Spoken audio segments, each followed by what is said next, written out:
إن الحمد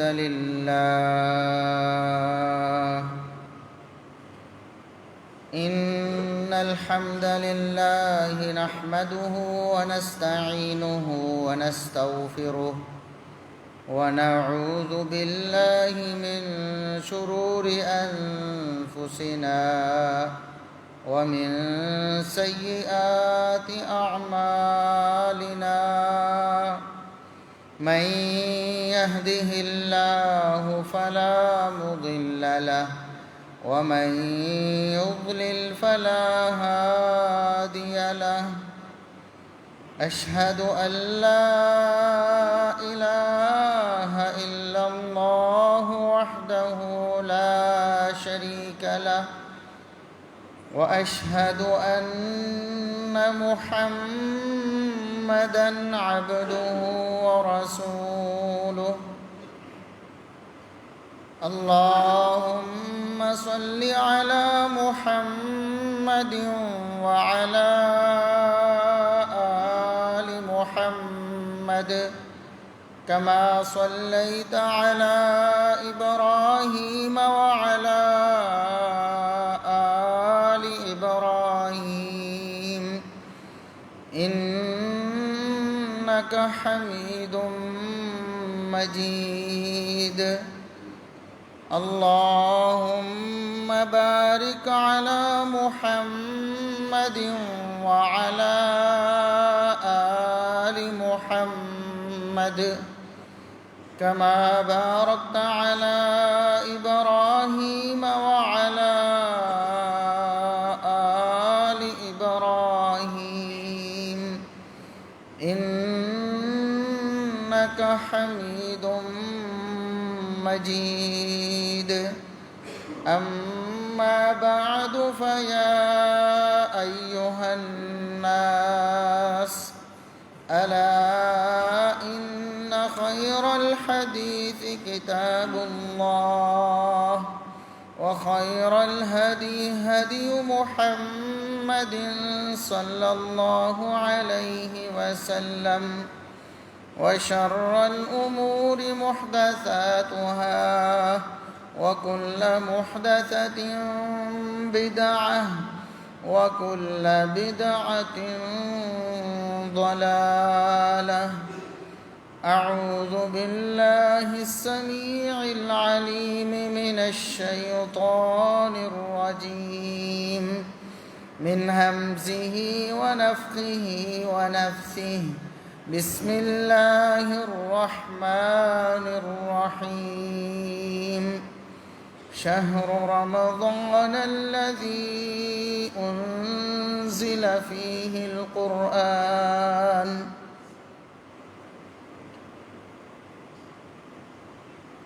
انتہائی قابل احترام بزرگوں، عزیز نوجوان ساتھیوں، معززات و مکرمات اسلامی ماں اور بہنوں، ہر قسم کی حمد و ثنا، تعریف و تمجید، کبریائی، بڑائی، رفعت اور عظمت اللہ رب العزت کے لیے جو پوری کائنات کا خالق و مالک ہے.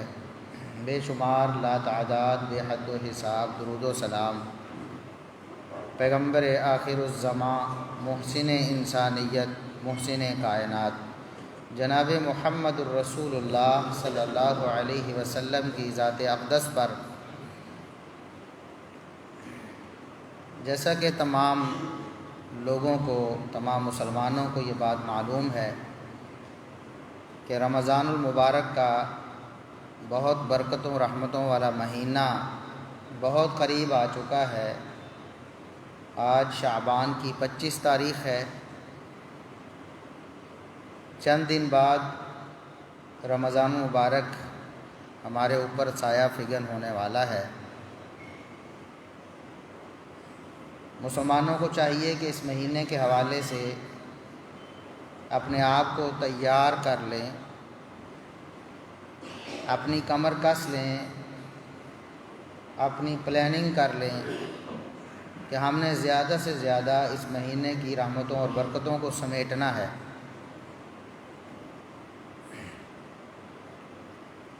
یہ مہینہ اللہ رب العزت نے پورا کا پورا روزہ رکھنے کے حوالے سے فرض کیا ہے کہ پورے مہینے کے روزے ہر اس شخص نے رکھنے ہیں جو صحت مند ہے اور مقیم ہے۔ جو بیمار ہے یا مسافر ہے، اللہ رب العزت نے کمال شفقت سے اسے یہ رعایت اور رخصت دی ہے کہ رمضان المبارک کے بعد جب وہ صحت مند ہو جائے اور اس کا سفر ختم ہو جائے تو اگلا رمضان شروع ہونے سے پہلے اس رمضان کے چھوڑے ہوئے روزوں کی وہ قضا دے دے، اور اس کو پورا ہی اجر ملے گا، پورا ہی ثواب ملے گا، کیونکہ اس نے سفر یا بیماری کی مجبوری کی وجہ سے روزہ چھوڑا تھا۔ لیکن جو شخص موجود ہے فمن شاہد منکم الشہر فلیصمہ، جو مسلمان اس مہینے میں موجود ہو، بیمار بھی نہ ہو، مسافر بھی نہ ہو، اس پر لازم ہے، فرض ہے کہ وہ پورے مہینے کے روزے رکھے۔ کوئی ایک روزہ بھی جان بوجھ کر اس کے لیے چھوڑنا حلال اور جائز نہیں ہے۔ ایک روزہ بھی جان بوجھ کر چھوڑے گا تو اللہ کے ہاں بہت بڑا مجرم قرار پائے گا، اور یہ ایسی کوتاہی ہے، ایسی غلطی ہے جس کی تلافی ساری زندگی ممکن نہیں ہے۔ ایسا کوئی طریقہ نہیں ہے کہ ایک مسلمان جان بوجھ کر رمضان مبارک کا روزہ چھوڑ دے، بیمار بھی نہ ہو اور مسافر بھی نہ ہو، اور پھر اللہ رب العزت سے وہ پورا اجر پا لے، بعد میں ایسا عمل کر لے۔ ایسا کوئی طریقہ نہیں۔ لہٰذا جتنے بھی مسلمان صحت مند ہیں، مقیم ہیں، وہ اپنے آپ کو تیار کریں۔ نوجوان بہت بڑی تعداد میں ہمارے ہاں روزہ چھوڑنے کے عادی ہو چکے ہیں، جبکہ یہ بہت بڑی بدبختی اور شقاوت ہے۔ یہ اللہ رب العزت کی رحمت سے دوری ہے۔ وہ انسان، وہ مسلمان اللہ رب العزت کی رحمت سے بہت دور ہو جاتا ہے جو جان بوجھ کر بغیر کسی مجبوری کے روزہ چھوڑتا ہے۔ اور اب تک اللہ کا فضل و کرم اور احسان ہے کہ کافی حد تک رمضان مبارک سخت گرمی سے پہلے آنا شروع ہو گیا ہے، اور اب تو کافی عرصہ تک رمضان مبارک سردی کی طرف چلا جائے گا، سخت سردی میں آ جائے گا۔ تو اس لیے تمام مسلمانوں کو اپنے آپ کو تیار کرنا چاہیے۔ ہم نے دیکھا ہے کہ بوڑھے بیمار جنہیں اللہ رب العزت نے رخصت دی ہے کہ وہ فدیہ ادا کر کے اپنے آپ کو اللہ رب العزت کے ہاں سرخرو کر سکتے ہیں، روزے چھوڑ سکتے ہیں، لیکن باوجود بیماری کی مشقت کے اور بڑھاپے کے وہ روزے نہیں چھوڑتے۔ ایسے شوگر کے مریض ہم نے دیکھے ہیں، سخت شوگر کے مریض، جن کی شوگر جو ہے وہ 400-500 تک رہتی ہے، کنٹرول بھی نہیں ہوتی، اور انہیں کہا جاتا ہے کہ آپ روزے چھوڑ دیں، اللہ نے آپ کو رخصت دی ہے، آپ فدیہ ادا کر۔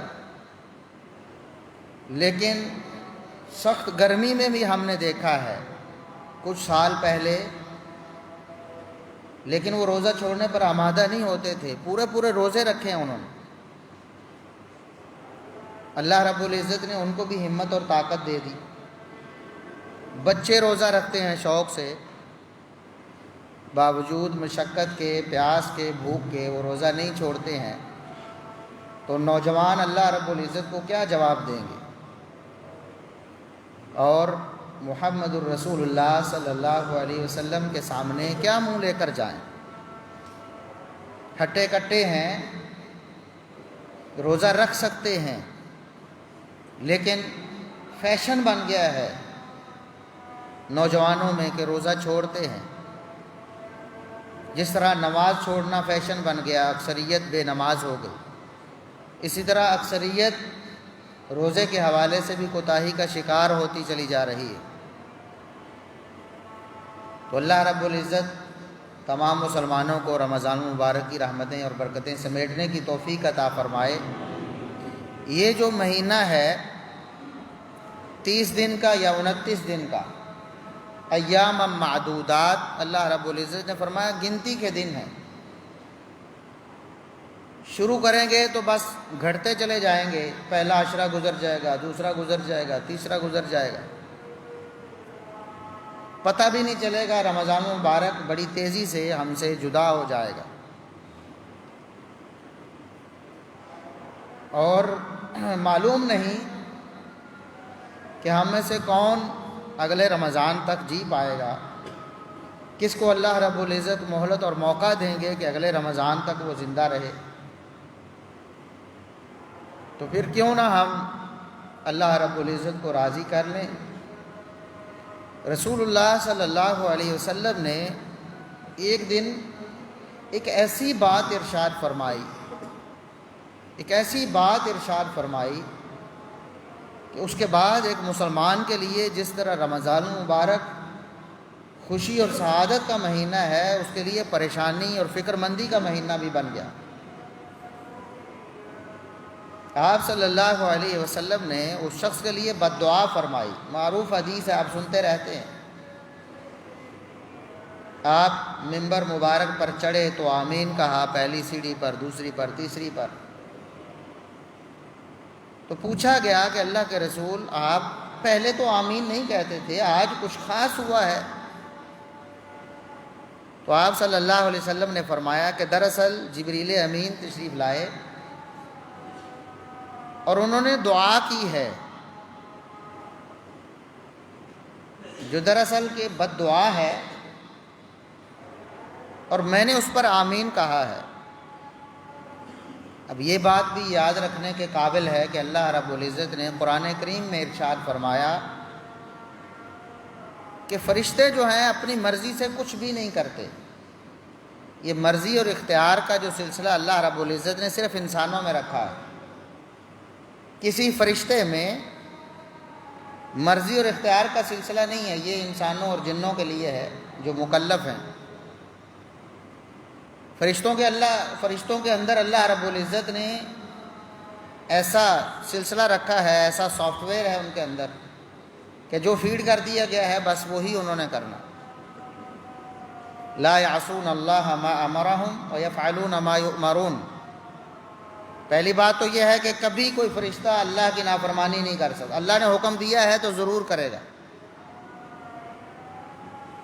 اور دوسری بات یہ ہے کہ کرے گا بھی وہی جو اللہ کا حکم ہے، اپنی مرضی سے کچھ نہیں کرے گا، چاہے وہ اچھا کام ہو، نیکی کا کام ہی کیوں نہ ہو، تسبیح تحمید ہی کیوں نہ ہو، اللہ نے فرمایا ہے تو کرے گا۔ تو فرشتہ جو آیا ہے اور آ کر بد دعا کرتا ہے تو اللہ کے حکم سے، اللہ رب العزت نے حکم دیا ہے کہ میرے فرشتے جاؤ میرے نبی کے پاس جا کر یہ بد دعا کرو، اور میرا نبی اس بد دعا پر آمین کہے۔ رسول اللہ صلی اللہ علیہ وسلم نے اللہ کے حکم سے آمین کہا۔ پوچھا گیا تو فرمایا کہ فرشتے نے میرے پاس آ کر یہ کہا کہ یا اللہ، جس شخص کے پاس رمضان کا مہینہ آ جائے، جو شخص رمضان کا مہینہ پا لے اور اس حال میں رمضان گزار دے کہ اللہ رب العزت کو راضی کرنے میں ناکام رہ جائے، اس شخص کو یا اللہ تو تباہ و برباد کر دے، ذلیل و رسوا کر دے، اس کے پلے کچھ نہ چھوڑ۔ اور آپ صلی اللہ علیہ وسلم فرماتے ہیں آمین، یا اللہ تو اس فرشتے کی دعا جو حقیقت میں تو نے ہی اسے سکھائی ہے، اسے قبول کر لے۔ کتنی فکر مندی کی بات ہے، رمضان آئے اور اسی طرح گزر جائے اور ہم اپنے اللہ سے اپنے گناہوں کی مغفرت نہ کروا سکے، اپنے رب کو راضی نہ کر سکے، تو اس کا مطلب یہ ہے کہ یہ مہینہ ہمارے لیے بدبختی کا سامان بن گیا۔ تو جہاں یہ رحمتوں برکتوں کا مہینہ ہے، وہاں اس حوالے سے ہر مسلمان کو فکر مند بھی رہنا چاہیے کہ کس طرح میں اللہ رب العزت کو راضی کر سکوں، اپنے معمولات میں کیا تبدیلی کروں کہ میرے گناہ معاف ہو جائے رمضان گزرے تو میرے گناہ بھی سارے ختم ہو جائے اور اللہ رب العزت کا پسندیدہ اور محبوب انسان بن جاؤ۔ کچھ کام ایسے ہیں اللہ رب العزت نے اور رسول اللہ صلی اللہ علیہ وسلم نے جو رمضان کے حوالے سے بتائے ہیں کہ یہ کام تو رمضان میں کرنے ہی کرنے۔ پہلا کام تو روزے کا ہے جو کہ پورے مہینے کے فرض ہے، ہر صحت مند اور مقیم شخص نے رکھنے ہیں، اور جو بیمار ہے اور مسافر ہے اس نے بعد میں پورے کرنے ہیں جو چھوٹ گئے ہیں۔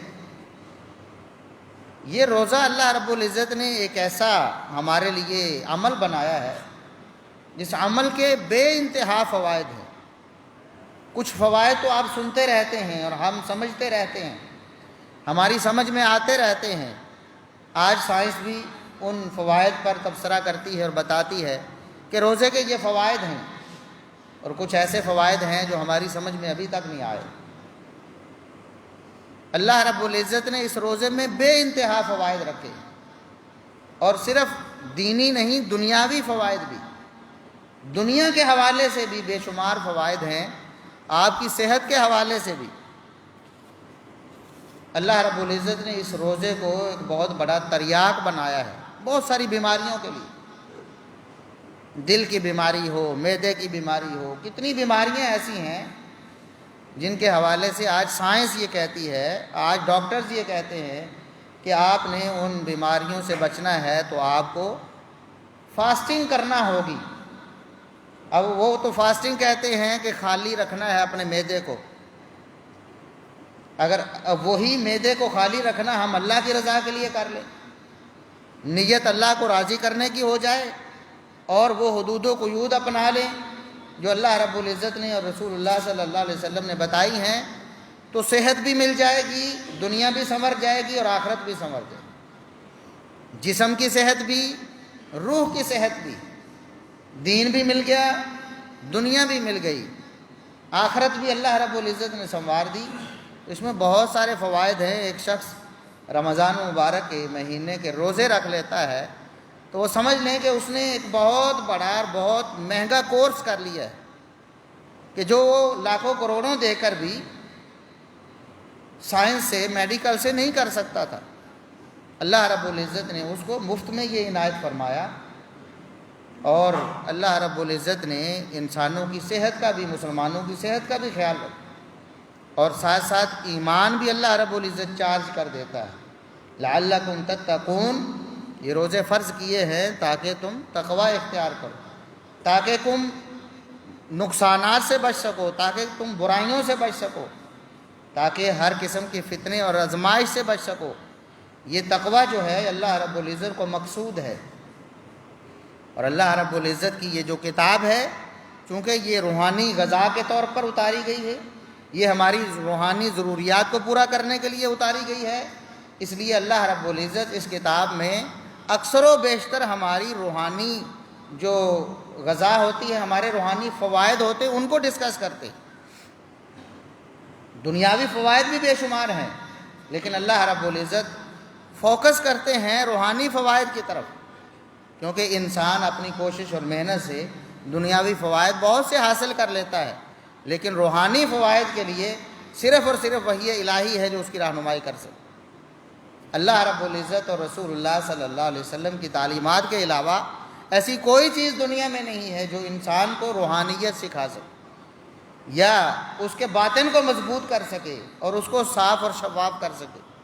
تو روزہ اللہ رب العزت نے ہمارے باطن کی تطہیر کا سبب بنایا ہے، اسی لیے وہ تمام امور جو ہمارے باطن کو خراب کرتے ہیں، جو ہماری روحانیت کے لیے نقصان دہ ہیں، اللہ رب العزت نے ان سب کو روزے کی حالت میں منع فرما دیا۔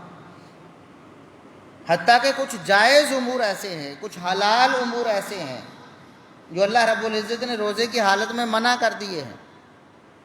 سبق کیا دینا چاہتا ہے اللہ رب العزت کہ ایک شخص پورا مہینہ 29 یا 30 دن اللہ رب العزت کے حکم پہ حرام کاموں کے ساتھ ساتھ حلال کام بھی چھوڑ دیتا ہے۔ جو عام حالات میں حلال ہے، روزے میں منع کر دیے گئے، جب وہ اللہ کے حکم سے اللہ کے حلال کردہ کام چھوڑ دیتا ہے تو پھر وہ اللہ کے حرام کردہ کام کیوں نہ چھوڑے گا۔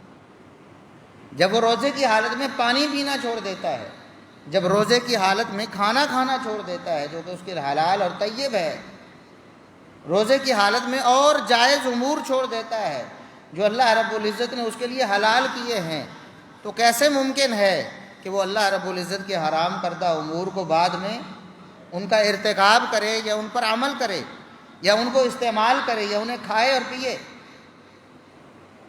اب بتائیں کہ ایک شخص پورا رمضان روزے کی حالت میں پانی بھی نہیں پیتا ہے، کیوں نہیں پیتا ہے؟ اس لیے کہ میرے اللہ کا حکم ہے کہ میں نے روزے کی حالت میں پانی نہیں پینا۔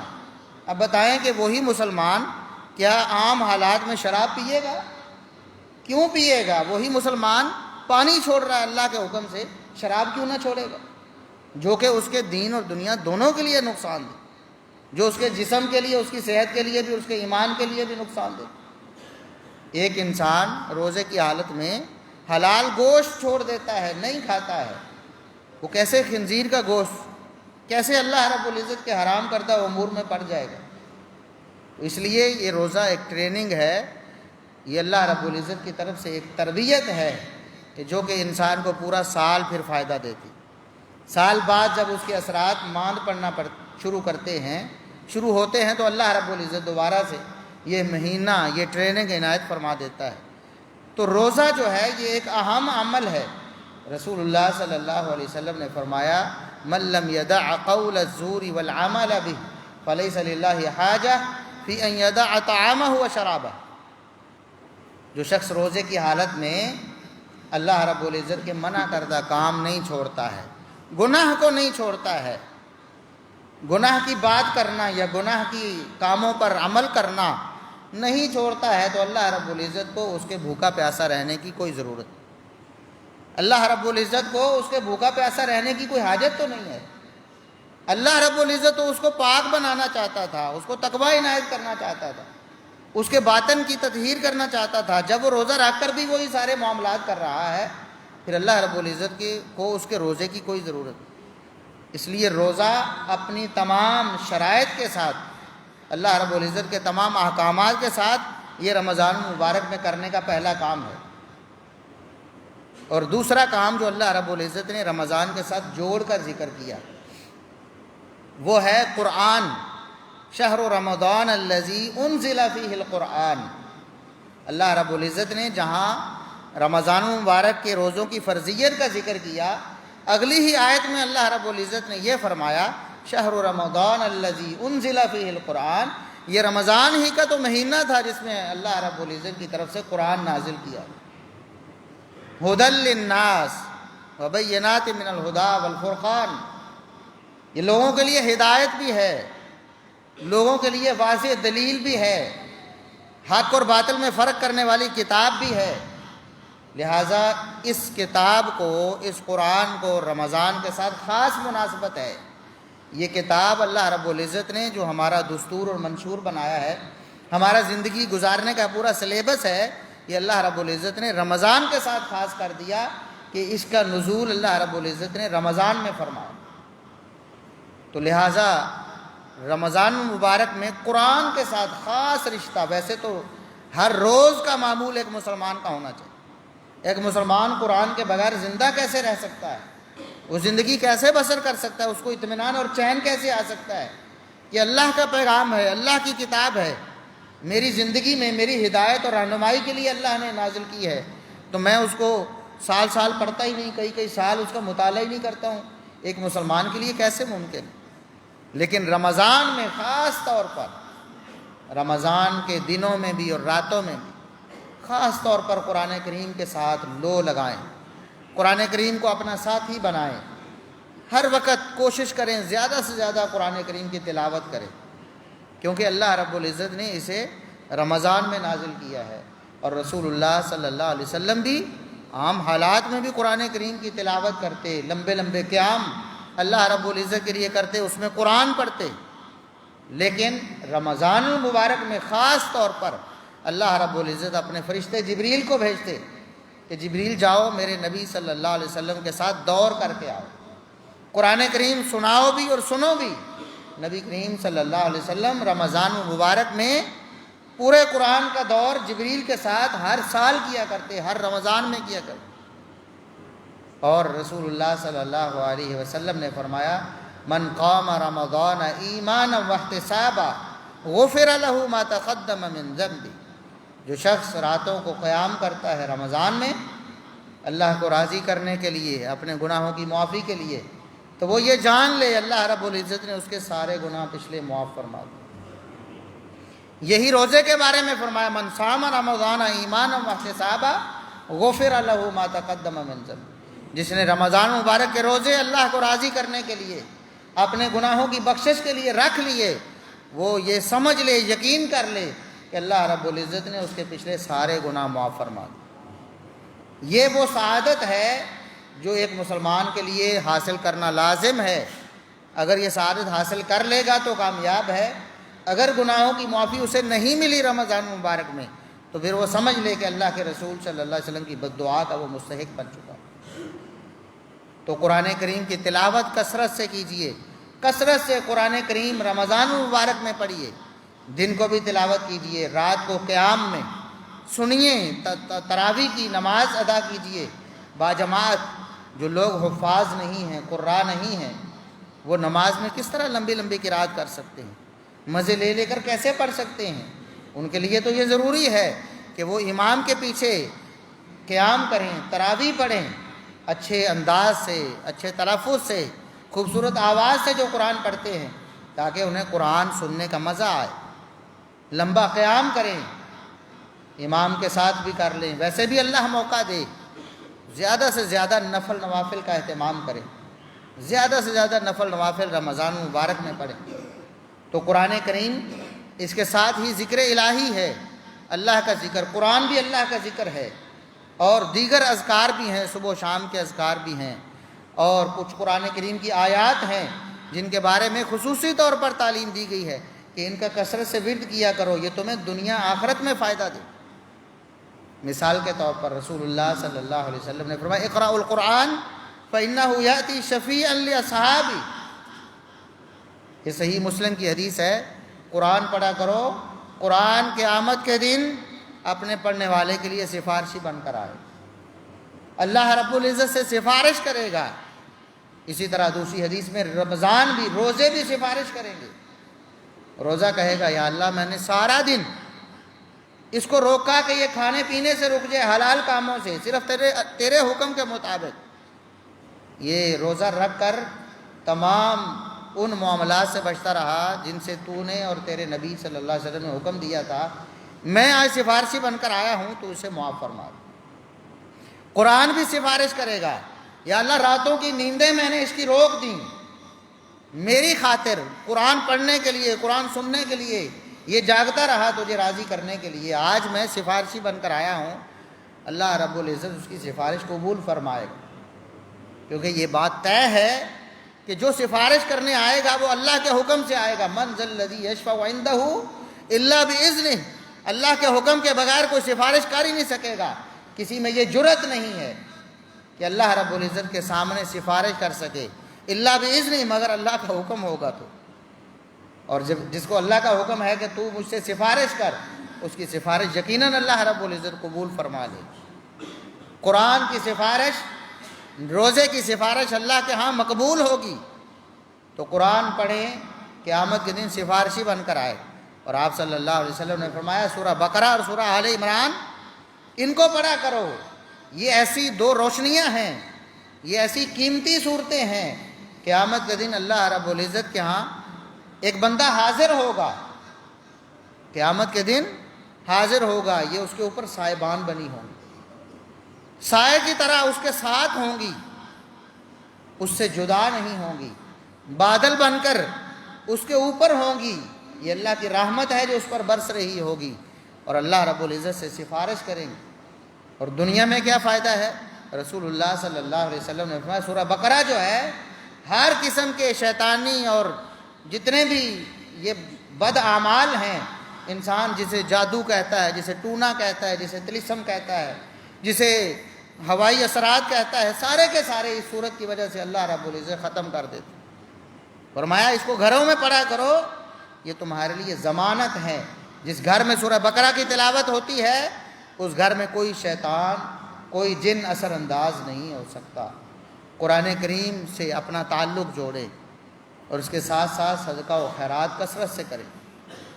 یہ مہینہ جو ہے یہ صدقہ و خیرات کا مہینہ بھی ہے۔ یہ بھی رسول اللہ صلی اللہ علیہ وسلم کے معمول سے ہمیں معلوم ہوا۔ صحیح بخاری اور صحیح مسلم دونوں میں یہ حدیث موجود ہے۔ سیدنا عبداللہ ابن عباس رضی اللہ عنہما نبی کریم صلی اللہ علیہ وسلم کے چچا زاد بھی ہیں، وہ فرماتے ہیں کہ کان رسول اللہ صلی اللہ علیہ وسلم اجود الناس، آپ صلی اللہ علیہ وسلم سب لوگوں سے بڑھ کر سخی تھے۔ اس کائنات میں محمد الرسول اللہ صلی اللہ علیہ وسلم سے بڑا سخی کوئی پیدا نہیں ہوا۔ اس زمین نے، اس آسمان نے محمد الرسول اللہ صلی اللہ علیہ وسلم سے بڑا سخی کوئی نہیں دیکھا۔ آپ بہت بڑے سخی، سب سے بڑے سخی، ہر حالت میں سخاوت تھی۔ اپنے گھر میں کوئی چیز 3 دن سے زیادہ ٹکنے نہیں دیتے تھے۔ گھر میں پڑی ہوئی کوئی چیز، سونا آ گیا ہے، چاندی آ گئی ہے، کوئی اس طرح کی چیز آ گئی ہے، 3 دن سے پہلے گھر سے نکال دیتے تھے، غرباء مساکین میں، مستحقین میں تقسیم کر دیتے تھے۔ اتنی سخاوت ہے۔ لیکن رمضان المبارک میں عبداللہ ابن عباس رضی اللہ عنہما فرماتے ہیں کہ وَكَانَ أَجْوَدَ مَا يَكُونُ فِي رَمَضَانَ حِينَ يَلْقَاهُ جِبْرِيلُ، رمضان مبارک میں جب جبریل کی ملاقات نبی کریم صلی اللہ علیہ وسلم سے بہت زیادہ ہو جاتی۔ ہر رات جو آتے ہیں، روزانہ ہی قرآن کا دور کرتے ہیں، جبریل ملتے ہیں تو رسول اللہ صلی اللہ علیہ وسلم فَلَا رسول اللہ صلی اللہ علیہ وسلم اجود من الريح المرسلہ، آپ صلی اللہ علیہ وسلم تیز آندھی سے بھی زیادہ صدقہ و خیرات کرنے لگ جاتے۔ جس طرح تیز آندھی آتی ہے خس و خاشاک کو بہا کر لے جاتی ہے، کچھ نہیں چھوڑتی، جو بھی راستے میں آتا ہے اس کو ختم کر دیتی ہے، اسی طرح رسول اللہ صلی اللہ علیہ وسلم رمضان مبارک میں کچھ بھی نہیں اپنے پاس رکھتے تھے، جو آتا اس کو اللہ کی راہ میں اڑا دیتے، دونوں ہاتھوں سے ہر وقت صدقہ و خیرات کرتے تھے۔ رمضان المبارک میں خصوصی نسبت ہے صدقہ و خیرات کو، یہ صدقہ و خیرات کا مہینہ ہے، غم گساری کا مہینہ ہے، یہ خیر خواہی کا مہینہ ہے، غریبوں مسکینوں یتیموں کی مدد کا مہینہ ہے۔ اس مہینے میں اللہ رب العزت آپ کو یہ سبق دیتا ہے کہ آپ کچھ گھنٹے کے لیے اللہ رب العزت کے حکم کے مطابق بھوکے اور پیاسے رہتے ہیں تو آپ کو بڑی مشقت ہوتی ہے۔ جب جیسے جیسے افطاری کا وقت قریب آتا جاتا ہے مشقت زیادہ ہوتی جاتی ہے، بھوک اور پیاس کی وجہ سے آپ کو پریشانی ہوتی ہے، تو ان لوگوں کا سوچیں جو ہر وقت فاقے میں مبتلا ہے، جن کے پاس کھانے کو کچھ نہیں، جن کے پاس پہننے کو کچھ نہیں، جن کے پاس رہائش نہیں، چھت نہیں ہے، جو مہنگائی کے ستائے ہوئے ہیں، جن کی آمدن ان کے اخراجات بنیادی اخراجات کو پورا نہیں کرتی ہے۔ وہ سوچتے ہیں کہ میری آمدن 15,000 ہے، میں اس میں سے بچوں کا دودھ کہاں سے لوں، میں اس میں سے بجلی کا بل کیسے دوں، میں اس میں سے کرائے کا گھر ہے تو کرایہ کہاں سے دوں۔ لوگ پریشان ہو کر غربت کی وجہ سے ہمارے اس ملک میں خودکشیاں کر رہے ہیں، حالانکہ خودکشی کسی مسئلے کا حل نہیں ہے، اسلام میں حرام ہے، پسندیدہ عمل نہیں ہے، اس کی حمایت نہیں کی جا سکتی۔ لیکن ہمیں بھی تو سوچنا ہوگا، ہمارے ارد گرد، ہمارے محلے میں، ہمارے پڑوس میں، ہمارے جاننے والوں میں کتنے ایسے غریب ہیں، یتیم ہیں، مسکین ہیں، جو بیچارے غربت کی چکی میں پس رہے ہیں۔ اس مہینے میں ان کا بھی خیال کیجئے، جس طرح اپنا خیال کرتے ہیں اپنے بچوں کا، اس طرح ان کا بھی خیال کیجئے۔ رمضان مبارک میں خاص طور پر صدقہ و خیرات کیجئے، بہت زیادہ صدقہ و خیرات کیجئے۔ اللہ رب العزت کا وعدہ ہے کہ صدقہ و خیرات آپ کے مال میں کوئی کمی نہیں کرے۔ ما نقصت صدقۃ من مال، اللہ کے رسول صلی اللہ علیہ وسلم کا یہ فرمان پلے باندھ لے، اس پر یقین کر لیں، اور اس کے بعد پھر اللہ رب العزت کی رحمتیں اور برکتیں دیکھیں۔ صدقہ کبھی مال کو کم نہیں کرتا، بلکہ اللہ رب العزت فرماتا ہے جو تم اللہ کی راہ میں خرچ کرو گے فَهُوَ يُخْلِفُهُ، اللہ رب العزت بڑھا چڑھا کر تمہیں واپس کرتا ہے۔ اللہ رب العزت بڑھا چڑھا کر واپس کرتا ہے، اس کا بدلہ دنیا آخرت میں دیتا ہے۔ تو یہ کچھ اہم کام ہے جو رمضان مبارک میں ہم نے کرنا ہے، اور رمضان مبارک کا مہینہ ہمارے لیے بہت سعادتوں کا مہینہ بن جائے گا اگر ہم کما حق ہو اللہ اور اس کے رسول صلی اللہ علیہ وسلم کی تعلیمات کے مطابق اس مہینے کو بسر کریں گے۔ روزے بھی رکھیں اللہ کی رضا کے لیے، سحری افطاری میں دوسرے غریبوں یتیموں مسکینوں کا خیال بھی رکھیں، ان کو بھی راشن پہنچائیں، اپنے ہاں افطاری کی دعوت دیں، ان کے گھر پہنچائیں، اور پھر کپڑوں کا بندوبست کریں ان کے لیے۔ اسی طرح قرآن کریم کی کثرت سے تلاوت کریں، یہ آپ کے دل کو جلا بخشتا ہے۔ آپ کا دل زنگ آلود ہو چکا ہے، ہمارا دل زنگ آلود ہو چکا ہے، اس کو پالش کرنے کا ایک ہی طریقہ ہے، الا بذکر اللہ تطمئن القلوب۔ اللہ رب العزت نے فرمایا دلوں کا جو اطمینان ہے وہ اللہ نے صرف اپنے ذکر میں رکھا، کسی دوائی میں، کسی آپریشن میں نہیں ہے، بائی پاس میں بھی نہیں ہے، وہ تو مجبوری ہے، بن گیا ہے تو علاج کروانا ہے، لیکن اطمینان حقیقی طور پر اللہ کے ذکر سے حاصل ہوتا ہے۔ تو قرآن کریم سب سے بڑا ذکر ہے۔ اسی طرح لا الہ الا اللہ افضل الذکر ہے، سبحان اللہ الحمدللہ اللہ رب العزت کے ہاں بڑا وزن رکھتے ہیں نامہ اعمال میں۔ کثرت سے ورد کریں ان کا، صبح و شام کے اذکار بھی کریں، اور روزوں میں خصوصی طور پر اپنے آپ کو گناہوں سے بچائیں۔ ایسا کوئی عمل آپ سے سرزد نہ ہو جائے جس کی وجہ سے اللہ کے ہاں آپ کا روزہ فاسد ہو جائے اور آپ ناکام و نامراد ہو جائیں۔ اللہ رب العزت سے دعا ہے کہ اللہ رب العزت ہمیں عمل کرنے کی توفیق عطا فرمائے۔ وآخر دعوانا ان الحمد للہ رب العالمین۔